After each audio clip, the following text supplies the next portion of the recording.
యెహోవా దృష్టి నీతిమంతుల మీద ఉన్నది. హల్లెలూయా.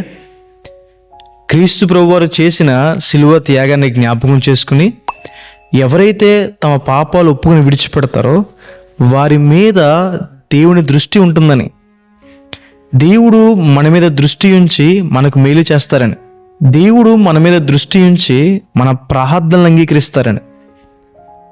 గర్భఫలం కోసం హన్నా గారు చేసిన కన్నీటి ప్రార్థన దేవుడు అంగీకరించి ఆమెకి చక్కని కుమారుని అనుగ్రహించారు.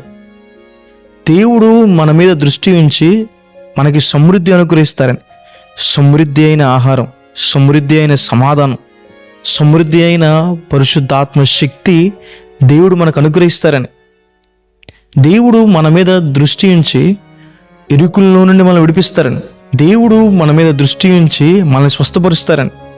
బెతెస్దా కోనేటి దగ్గర 38 సంవత్సరాల నుండి పారాలిసిస్తో బాధపడుతున్న ఒక వ్యక్తిని క్రీస్తు ప్రభువారు చూసి అతన్ని స్వస్థపరిచారు.